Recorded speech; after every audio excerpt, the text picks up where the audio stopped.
사람의 몸이 반응하는 데에는 다 목적이 있다. 혈압이 높은 사람은 몸속에서 혈압을 높여야만 하는 어떤 일이 일어나고 있는 것이다. 즉, 목숨을 지키기 위해 몸은 스스로 혈압을 높인다.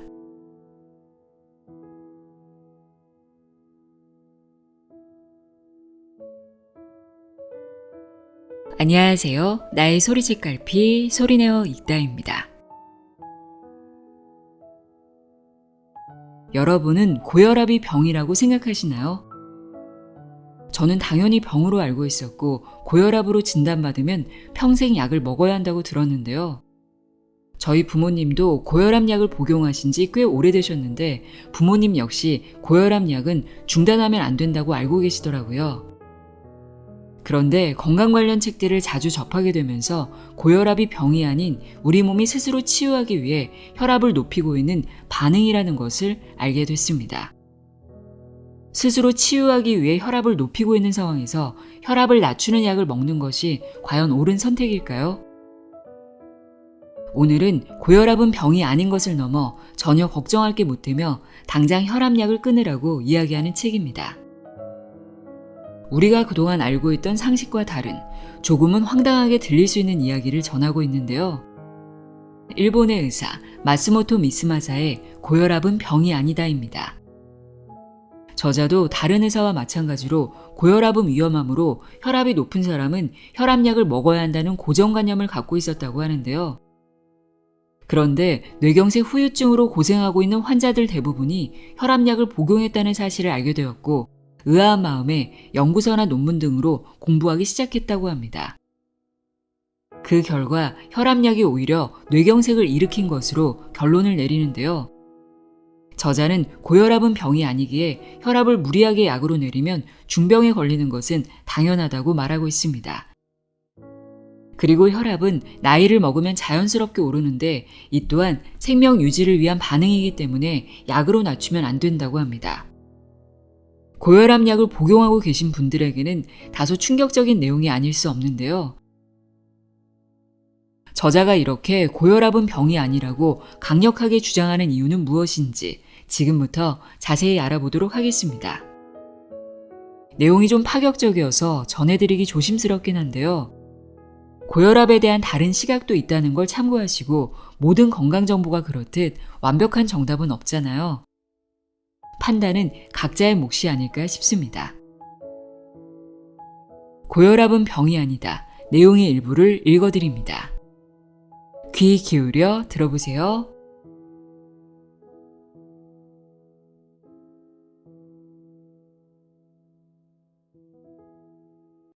머릿말.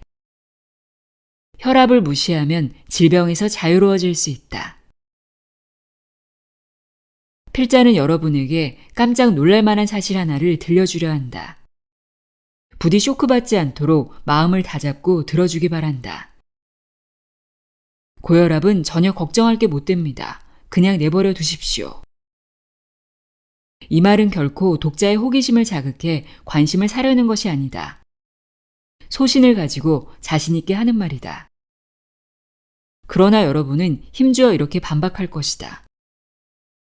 그게 대체 무슨 말이오? 고혈압은 뇌졸중이나 심장병 발생 위험을 크게 높이는 병이지 않소? 둘 다 죽음에 이르는 무서운 병 아니오? 하지만 나는 이렇게 대답하겠다. 아닙니다. 수축기 혈압이 200을 넘는 심한 경우 외에는 아무 문제 없습니다. 전혀 걱정할 필요가 없는 거죠. 아니, 의사라는 양반이 지금 제정신이요? 고혈압이 무섭다는 건 3살 먹은 어린애도 다 아는 상식 아니요? 상식이라도 잘못된 상식이 아주 많습니다. BCG는 얼마 전까지만 해도 결핵 예방에 효과가 있다고 알려졌지만 지금은 성인을 대상으로 할 때에는 전혀 효과가 없는 것으로 결론난 상태입니다. 그리고 실제로 미국이나 독일에서는 더 이상 BCG 접종을 하지 않습니다. 고혈압이 위험하다는 것도 이와 마찬가지로 잘못된 상식입니다. 일본에서 환자 수만 대략 5,500만 명.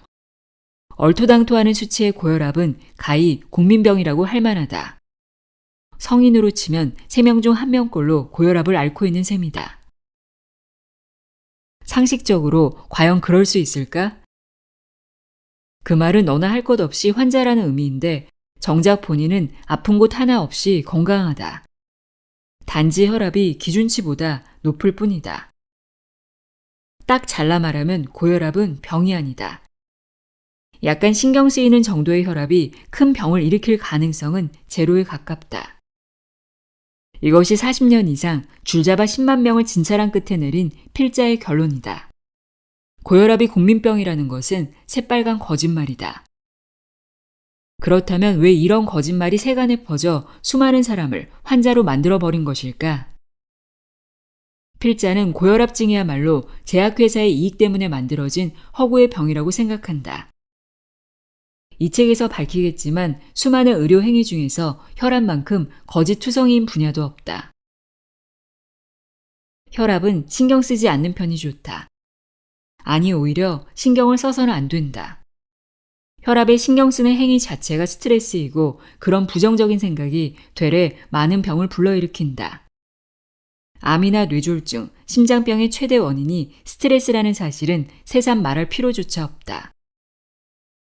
병은 마음에서 온다는 말이 있다. 또 바보는 암에 걸리지 않는다는 말도 있다. 모두 사실이다. 스포츠센터나 시민회관 등에 놓여있는 혈압 측정기에는 재미삼아서라도 팔을 넣지 말자. 만약 당신이 가정용 혈압 측정기를 가지고 있다면 지금 당장 내다버려라. 그런 측정기는 당신의 마음을 어둡게 하고 질병으로 이끌 뿐이다. 혈압약 복용은 더더욱 안 된다. 물론 혈압이 200을 넘는 극단적인 경우나 심장에 지병이 있는 경우는 예외다. 이 세상에는 아주 많은 건강법이 있다. 그러나 대부분 식사에 세심한 주의를 기울여야 하고 운동에도 신경 써야 하는 등 번거롭기 짝이 없다. 하지만 필자가 제시하는 고혈압 대처법은 아주 간단하다. 내버려두라. 이게 전부다. 8년 동안 50이나 낮춰진 기준치. 고혈압 기준치가 불과 8년 사이에 50mm 수은주나 낮춰졌다. 정말일까? 독자들은 의심하지 않을 수 없을 것이다. 그러나 필자는 과장하지도 않았고 거짓말을 한 것도 아니다. 2000년까지의 고혈압 기준치는 수축기 180mm 수은주였다. 그런데 이것이 점점 낮춰져 2008년에는 130mm 수은주가 되었다. 따라서 지금 누군가 130을 넘었다면 그 사람은 고혈압증으로 분류된다. 환자가 되어 의사로부터 일상생활에 대한 지도를 받고 혈압약을 처방받게 된다. 그렇다면 고혈압 기준치는 무슨 이유로 그 짧은 기간에 이처럼 크게 낮춰진 것일까? 혹시 2000년을 전후로 해서 고혈압의 위험을 밝힌 획기적인 과학적 근거라도 나온 것일까? 고혈압 기준치가 내려가면 당연히 환자 수가 증가하는 결과로 이어진다. 고혈압 기준치가 160에서 140으로 내려가면 150의 정상이니 갑자기 환자로 둔갑한다. 고혈압 기준치를 10 내리는 순간 1000만 명의 새로운 환자가 생기는 셈이다. 1980년대 후반에는 230만 명이었던 고혈압 환자가 지금은 5,500만 명으로 늘었다. 무려 20배 이상의 증가율이다. 그리고 2011년 국민건강영양조사에서는 성인의 27.5%, 즉 넷 중 1명 이상이 혈압약을 복용하는 것으로 나타났다. 환자가 늘면 혈압약 판매가 늘어나는 것은 당연한 이치다. 즉 고혈압 기준치의 조작이야말로 제약회사에 금덩이를 안겨주는 도깨비 방망이인 셈이다. 우리는 엄청난 양의 혈압약을 불필요하게 복용하고 있다.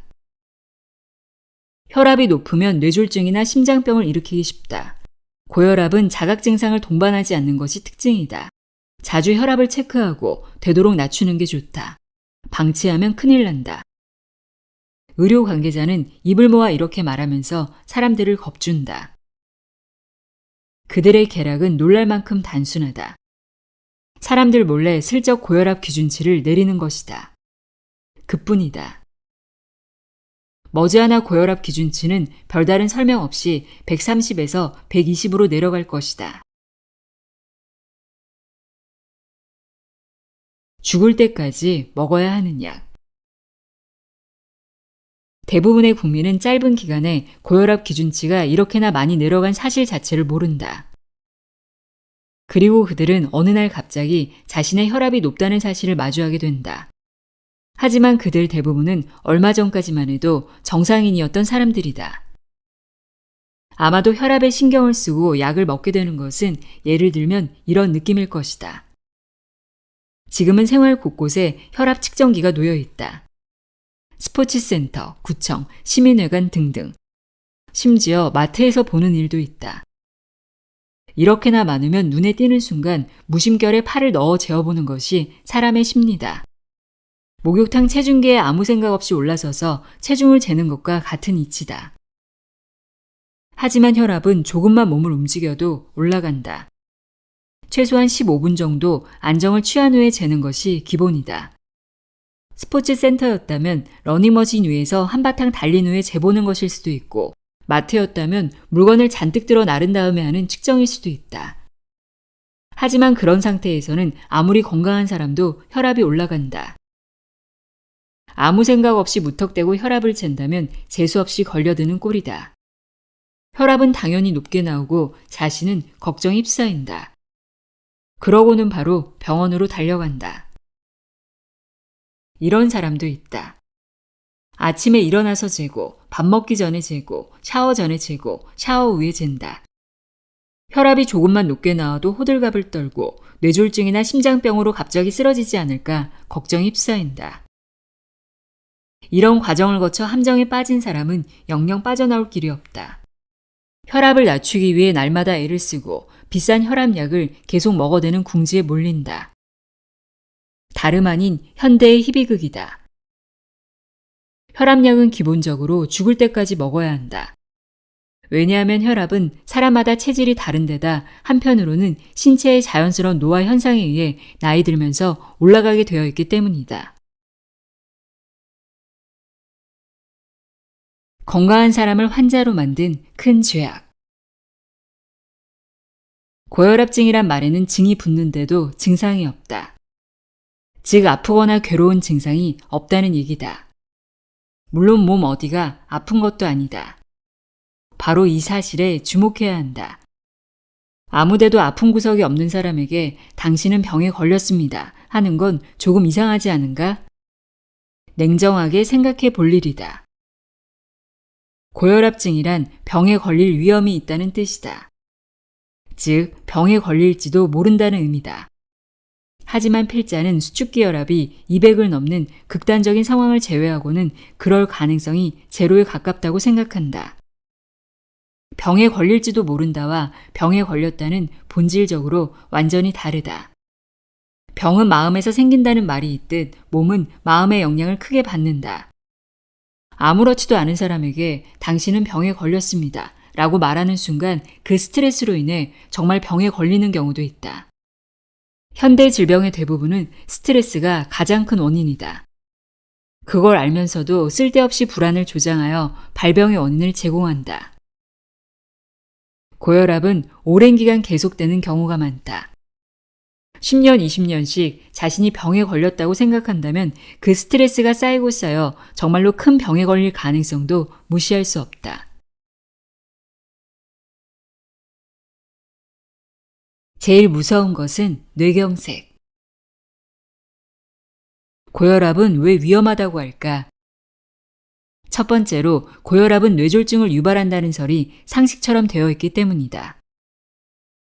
고혈압은 사일런트 킬러, 조용한 암살자라는 별명이 말해주듯 자각 증상이 없는 것이 특징이다. 그래서 의사들은 고혈압은 그냥 내버려두면 뇌졸중에 걸려 반신불수가 되거나 생명을 잃을 수도 있다. 지금 당장 약을 써서 혈압을 떨어뜨리지 않으면 큰일을 치르게 된다. 예방 차원에서라도 약을 먹어야 한다며 환자에게 공포심을 준다. 이 사실에 대해 좀 더 자세히 살펴보자. 뇌졸중은 분명 생명을 위협하는 무서운 병이다. 뇌졸중은 암, 심장병에 이어 사망 원인의 세 번째에 해당한다. 일본인 사망 원인의 약 15%나 차지한다. 일본에는 약 150만 명의 뇌졸중 환자가 있고 매년 25만 명 이상이 뇌졸중 환자에 새로 편입된다. 그런데 뇌졸중에 세 종류가 있다는 사실은 의외로 알려지지 않았다. 뇌졸중은 뇌의 혈관이 막히는 뇌경색, 뇌의 혈관이 찢어져서 출혈을 일으키는 뇌출혈, 뇌 표면에 혈관이 생긴 혹이 터져서 지주막이라는 수막 아래에 출혈이 발생하는 지주막하 출혈 등으로 나뉜다. 1999년도 조사에 따르면 뇌졸중을 일으킨 사람 가운데 뇌경색은 84%, 뇌출혈은 13%, 지주막하 출혈은 3%였다. 이처럼 뇌졸중 중에서 압도적인 비율을 차지하는 뇌경색은 어떤 병인가? 우선 뇌혈관에 작은 상처가 난다. 그러면 그 상처를 떼우기 위해 상처 부위에 혈액이 응고한다. 흔히 피부에 상처가 나면 피가 흐르고 그 피가 말라 상처 부위를 감싸면서 낫게 하는데 이와 똑같은 현상이다. 작은 혈전이 생기면서 원활했던 피의 흐름이 방해받거나 소용돌이를 일으키며 흐르기 때문에 혈관은 더욱 상처가 나기 쉬워진다. 그러면 자연스럽게 혈전도 커져서 결국에는 혈관을 막아버린다. 이것이 바로 뇌경색이다. 혈전은 서서히 커지는데 혈관이 가늘어지고 막히는 것은 단기간에 발생한다. 갑자기 마비 등의 증상이 발생하는 것은 바로 이 때문이다. 혈관이 막혀 뇌가 산소 부족 상태에 빠지면 3, 4분 안에 뇌세포는 괴사하기 시작한다. 한 번 죽은 뇌세포는 복원되지 않는다. 때문에 목숨을 건졌다 해도 팔다리 마비나 언어장애 등의 후유증을 남기는 경우가 많다. 뇌경색 치료는 결국 시간과의 싸움인 셈이다. 혈압약은 뇌경색 발병을 배가시킨다. 흔히들 뇌경색의 원인을 고혈압에서 찾는데 사실은 그렇지 않다. 아니, 그렇지 않을 뿐만 아니라 오히려 혈압이 낮을 때 발생하는 질환이다. 뇌혈관이 막히면 몸은 사력을 다해 혈류의 강도를 높여 피의 응고물을 흘려보내려 한다. 즉 혈압을 높여 피의 흐름을 빠르게 함으로써 뇌를 지키려고 하는 것이다. 고혈압 때문에 뇌경색이 발생하는 것이 아니라 뇌경색이 발생했기 때문에 혈압을 높여 낫게 하려는 작용인데 원인과 결과를 완전히 반대로 해석한다. 이때 혈류가 약해져서 피의 응고물을 떠내려 보내지 못하면 바로 뇌경색에 이르는 것이다. 이런 논리는 조금만 생각해도 쉽게 이해할 수 있다. 따라서 약으로 혈압을 떨어뜨리는 일은 목숨을 앗아가는 것과 같은 행위다. 그런데 왜 많은 사람들이 뇌경색 예방을 위해 혈압약을 먹고 있는 것일까? 사실 1950년대까지는 뇌졸중의 약 90%가 뇌출혈이었다. 시간이 흐르면서 뇌출혈은 줄고 뇌경색이 늘기 시작했다. 그리고 1970년대에 들어서자 역전되었고 1990년대에는 뇌출혈이 10에서 20% 내외로 보합세를 유지한 데 비해 뇌경색은 80에서 90%까지 치솟아 1990년대 중반부터 갑자기 증가했다. 그럼 왜 옛날에는 뇌출혈이 이처럼 많았을까? 그것은 당시 일본의 영양 상태가 매우 안 좋았기 때문이다. 현재 상황을 빗대면 난민으로 넘쳐나는 개발도상국 수준으로 특히 제2차 세계대전 패전 이후 몇 년 동안은 식량을 점령국인 미국의 원조에 의지할 수밖에 없었다. 영양 상태가 안 좋으니 혈관이 약해져서 높은 혈압을 견뎌낼 수 없었던 것이다. 또 옛날에는 육체적인 스트레스가 셌다. 농사일이나 건설 현장의 육체 노동도 지금처럼 기계를 사용하지 않고 거의 사람의 힘에 의존했다. 집안일도 가전제품이 없어서 청소나 빨래는 사람의 손을 빌려야 했다. 혈관이 약한 데다 강한 육체 스트레스가 더해지는 바람에 혈관이 쉽게 터져서 뇌출혈이 많았다. 때문에 고혈압은 곧 뇌졸중으로 쓰러진다는 이미지가 의사나 국민들 사이에 퍼져나갔다. 실제로 옛날에는 뇌출혈로 사람이 쓰러졌다는 이야기를 많이 들었다. 지금은 영양이 개선되고 육체 노동도 거의 사라져 뇌졸중에서 뇌출혈이 차지하는 비중은 10에서 20% 수준까지 떨어졌다. 그럼에도 불구하고 고혈압 및골 뇌졸중의 이미지만은 끈질기게 살아남아 뇌출혈 예방을 위해 몇천만 명의 사람들이 혈압약을 복용하고 있다. 예방 대상이 30년 전에서 멈춰버린 셈이다. 뇌졸중이라는 상자 안에 들어있는 것이 혈압약을 먹음으로써 위험을 줄이는 뇌출혈에서 오히려 위험을 높이는 뇌경색으로 바뀌었다. 그런데도 왜 고혈압 기준치를 자꾸만 내려 혈압약을 먹이려 하는가? 이제는 그 이유를 말하는 것조차 우스운 일이 될 것이다. 필자는 혈압약은 절대 안 된다고 말하는 것이 아니다. 혈압을 낮추면 뇌출혈의 위험을 줄일 수 있다. 그러나 뇌경색을 일으킬 확률 역시 높아진다. 환자에게 혈압약을 처방할 때 필자는 꼭 위의 내용을 설명하려고 애쓴다. 약으로 혈압을 내렸더니 치매에 걸리더라. 올해 80세가 되는 B씨는 필자가 혈압약을 끊게 한 환자 중 한 사람이다. 정기적으로 필자의 진찰을 받으며 별다른 문제 없이 건강하게 생활하고 있었다. 한데 1년쯤 전부터 진료를 받으러 오지 않았다. 필자는 별일 없기를 바라며 걱정했다.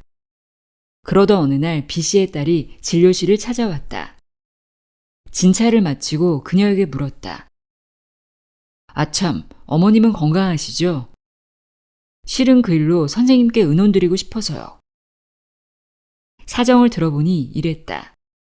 B씨는 최근 눈에 띄게 다리 힘이 약해져서 거리가 먼 필자의 진료소까지 통원하기가 힘들어 집 근처 병원에 다니고 있는데 그 병원에서 혈압을 재보니 160 정도가 나와 혈압약을 먹기 시작했다고 한다. 요즘 어머니가 좀 이상해요. 하루 종일 멍하니 있는가 하면 한밤중에 부스럭거리며 뭔가를 찾지 않나 불안한 듯 집안을 왔다 갔다 하고 건망증도 심해졌어요. 나이 들어서 정신이 없는 건지 괜찮을까요? 그 말에 짚히는 데가 있었다. 혈압약의 부작용 같군요. 약을 써서 무리하게 혈압을 낮추면 뇌로 피가 제대로 공급되지 않아요. 그러니까 노인들은 혈압약을 복용하면 안 되는 거죠. 만성지능저하는 뇌로 피가 잘 전달되지 않는 것이 하나의 원인이다.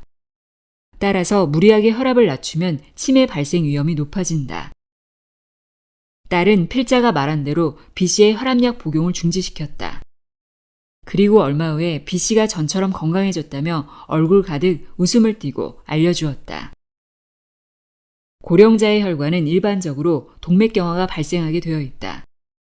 이는 얼굴에 주름이 많아지거나 머리가 휘어지는 것과 같은 노화 현상으로 매우 자연스러운 것이다. 가늘고 딱딱해진 혈관을 통해 몸속 구석구석까지 영양소와 산소를 공급하기 위해서는 높은 혈압이 필요하다. 고령자의 고혈압은 생명을 유지하기 위한 반응인 셈이다. 시가 의대 우에시마 히로스구 교수가 실시한 연구 중에 혈압약 복용과 고령자의 자립에 관한 매우 흥미로운 데이터가 있다. 이 연구는 1980년에 국민영양조사 대상이었던 사람을 14년 동안 추적 조사한 것이다. 연구에 따르면 혈압 140을 경계로 고령자의 자립도는 떨어진다. 즉 혈압이 높을수록 누워서만 지내거나 치매에 걸리는 사람이 많다는 뜻이다. 이 결과만 놓고 볼 때 역시 혈압은 낮아야 하고 140을 넘을 경우 약으로 혈압을 낮춰야 한다고 생각할 것이다. 하지만 이 연구에는 혈압약을 복용한 사람과 복용하지 않은 사람을 비교한 데이터도 있다. 이 데이터에 따르면 혈압이 얼마가 되었든 혈압약을 복용하지 않은 사람의 자립도가 더 높게 나타났다. 고령자의 경우 약으로 혈압을 낮추면 위험하다. 혈압은 낮아졌을지 몰라도 치매나 자리 보전하고 눕는 사태가 벌어지면 무슨 소용이 있겠는가? 따라서 고령자는 어느 정도 혈압이 높아도 약으로 낮추는 행위는 피하는 것이 좋다. 왜 혈압약을 복용하면 자립도가 떨어지는 것일까? 약을 이용해 무리하게 혈압을 내리면 뇌의 혈류가 나빠진다. 실제로 혈압약을 먹기 시작한 후에 머리가 멍하거나 건망증이 심해졌다는 말을 자주 듣는다. 현기증을 일으키거나 다리가 후들거리는 일이 많다. 그 결과 자주 넘어진다. 고령자가 거동을 못하게 되는 원인 중 가장 큰 것이 넘어져서 뼈가 부러지는 일이다. 뼈가 부러져 침대에 누워있는 동안 치매 증세가 나타나는 경우도 종종 있다. 만성지능저하는 걷기 같은 행동장애를 일으키고 심하면 거동을 못하게 되는 경우도 많다. 혈압약은 치매 외에도 온갖 부작용을 일으킨다. 혈압약은 종류가 많은데 종류에 따라 부작용도 다양하다. 예를 들면 오래전부터 사용된 티아지드라는 이뇨제 계열의 혈압약은 요산이 체내에 고이는 현상 때문에 통풍의 원인이 된다고 밝혀졌다. 이외에도 헛기침, 잇몸 부종, 부스럼, 변비, 부종 같은 가벼운 증상에서 뇌경색, 심부전, 당뇨병 같은 무거운 증상까지 실로 다양한 부작용이 확인되었다. 어떤 약이든 작용과 부작용이 있게 마련이다. 효과가 좋은 약일수록 부작용 또한 강하다. 그러므로 약을 먹을 때는 이런 사실들을 잘 고려해서 먹어야 한다. 혈압은 나이와 함께 상승한다. 기준치의 대폭적인 하향 조정 못지않은 문제가 연령에 따른 혈압의 차이를 무시한 처사다. 1960년대까지 혈압의 기준치는 연령 더하기 90이었다.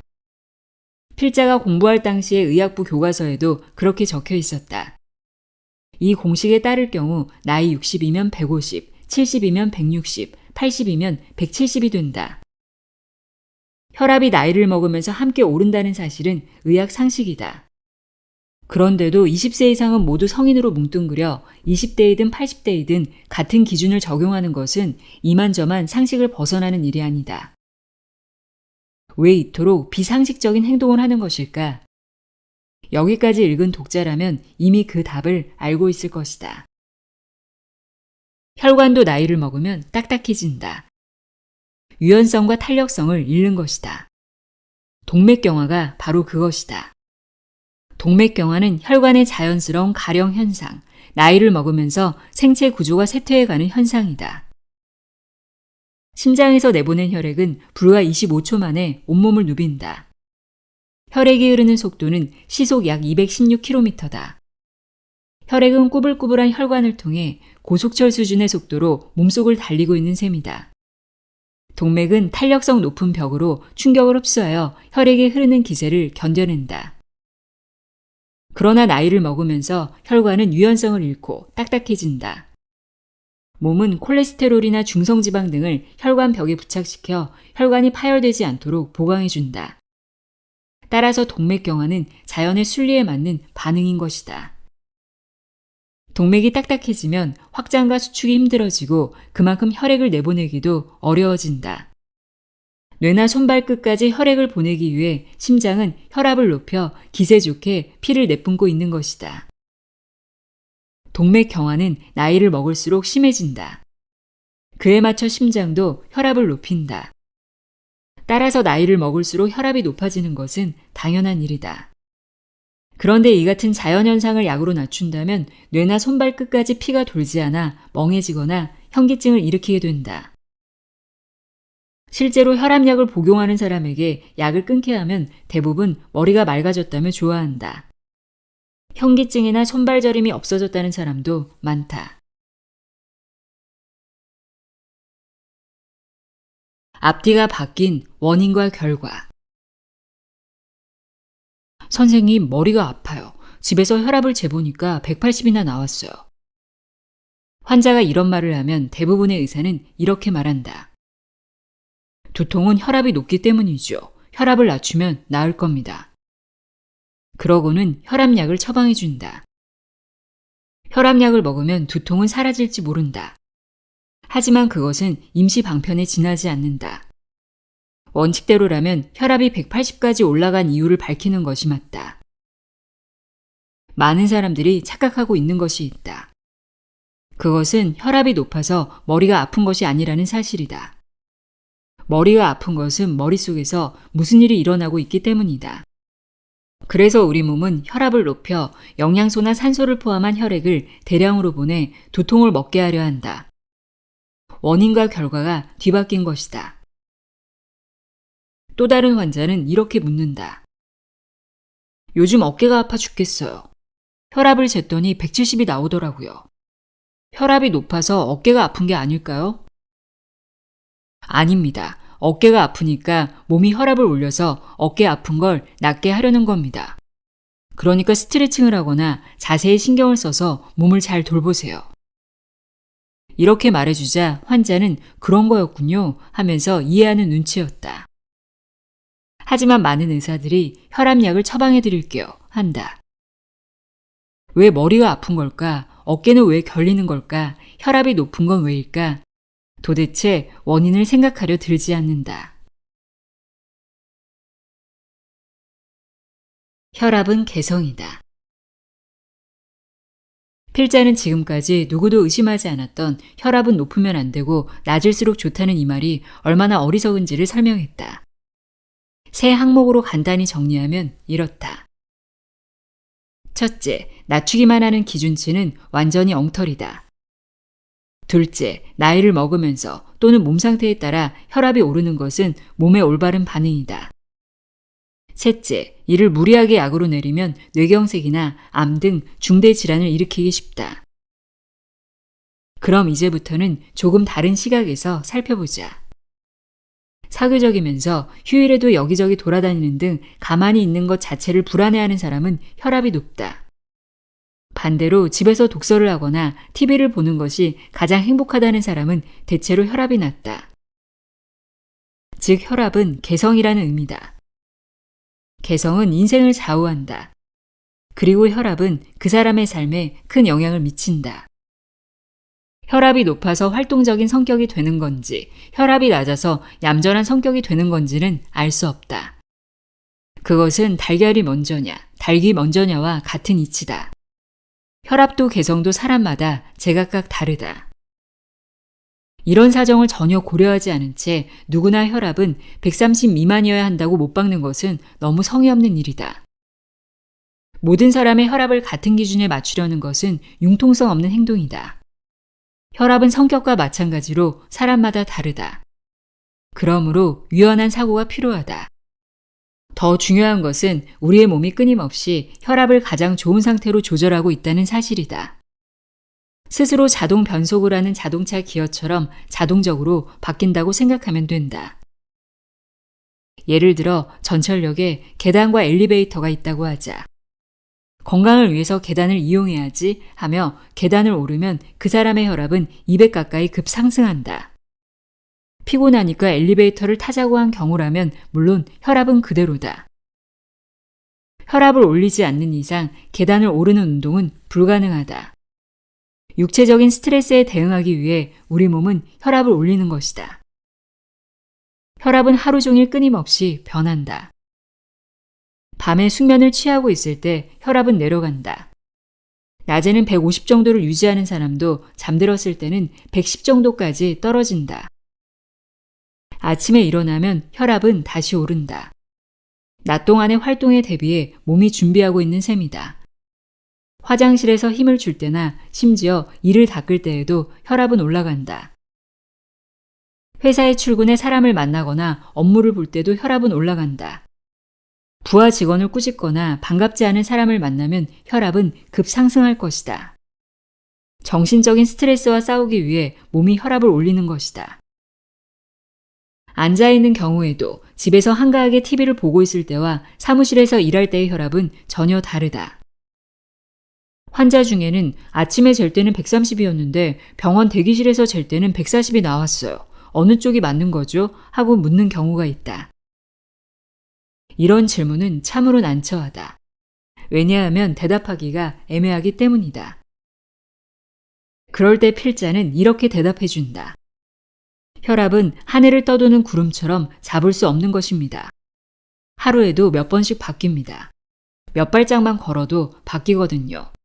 그때그때 내 몸에 가장 알맞은 혈압으로 조절해 주는 거죠.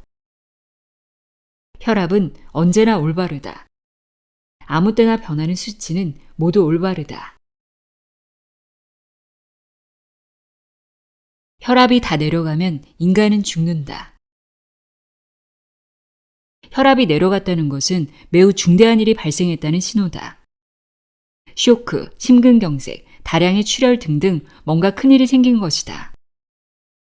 대부분의 의사는 혈압이 내려가면 오싹해진다. 눈앞의 환자가 죽을 수도 있기 때문이다.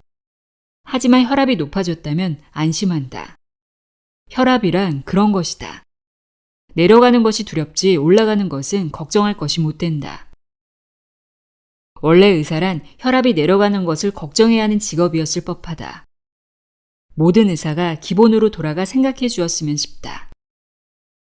필자가 촉타기로 근무하는 양로원에서 당뇨병을 앓고 있는 할아버지가 아침 식사를 한 후에 쓰러졌다. 서둘러 달려가 보니 식은땀을 흠뻑 흘리고 의식이 몽롱한 상태였다. 잘못하다가는 큰일 나겠다 싶어 혈압을 재보니 180이 나왔다. 그래서 필자는 안도의 한숨을 몰아쉬었다. 혈압은 맥박, 호흡, 체온, 의식과 더불어 바이탈 사인, 즉 활력 징후다. 활력 징후란 사람의 생명과 관련된 가장 중요한 정보다. 정상 혈압에서 40 정도 낮아지면 쇼크 상태에 이른다. 온몸에 땀이 나고 안색이 창백해지며 구토, 의식 장애 등이 발생해 최악의 경우 죽음에 이를 수도 있다. 당연한 이야기지만 사람이 죽으면 혈압은 제로가 된다. 따라서 혈압이 내려간다는 것은 그만큼 죽음에 가까이 다가서는 것과 같다.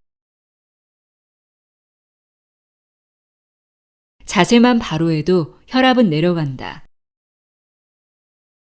매일 웃으며 지낼 수 있다면 좋겠지만 꼭 그렇게만 되지 않는 것이 인생이다. 살아있는 한 슬픈 일도 화가 나는 일도 겪게 된다. 기분 내키는 대로 화를 내거나 말 안 듣는 자녀를 혼낸 후에 현기증이 나거나 머리가 아픈 경험이 없는가? 그것은 화 때문에 생긴 흥분으로 혈관이 수축되고 혈압이 올라 신경이 짓눌린 결과다. 그것은 인간의 몸에 갖춰진 본능적인 기능이다. 자연계에서 살아가는 동물은 원래 화를 낸 흥분 상태, 다음에는 공격 또는 도주 본능이 있다. 따라서 몸은 그 다음에 이어질 격한 운동에 대비해 혈압을 올리게 되어 있다. 이런 예는 화냄뿐만 아니라 놀람, 슬픔 등의 감정에서도 똑같이 나타난다. 외부로부터의 자극이나 충동으로 마음이 부들부들 떨리거나 동요되면 몸은 생명의 위협을 느껴 혈압을 올린다. 마음의 동요를 방지하는 데 중요한 것 중 하나가 웃음이고 또 다른 하나는 자세다.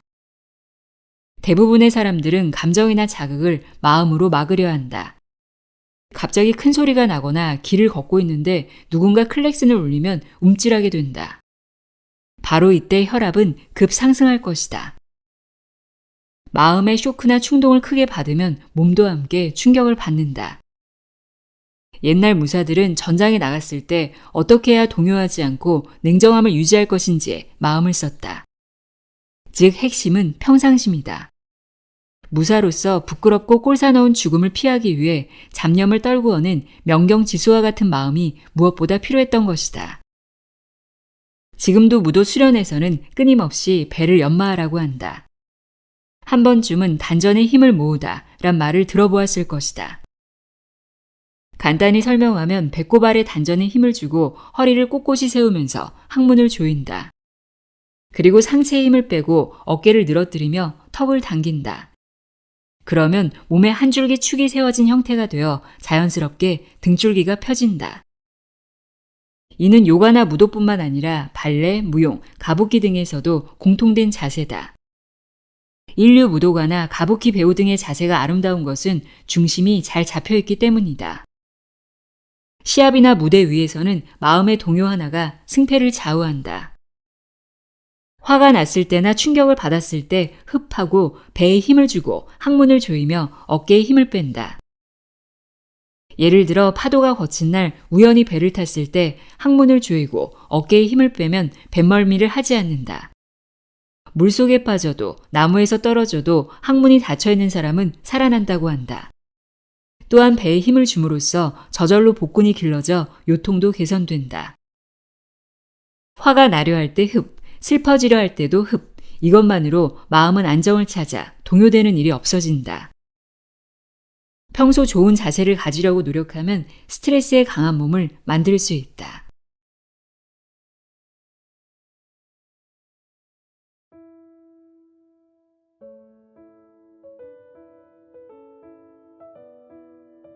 고혈압은 병이 아니다 읽어드렸습니다. 어떻게 들으셨나요? 오프닝에서도 말했듯이 우리가 알고 있던 상식과 다른 내용이어서 조심스러운 마음으로 전해드렸는데요. 저자가 주장하는 내용에 동의할지 말지 판단하는 것은 우리의 몫이 아닐까 싶습니다. 오늘도 함께 해주셔서 고맙습니다.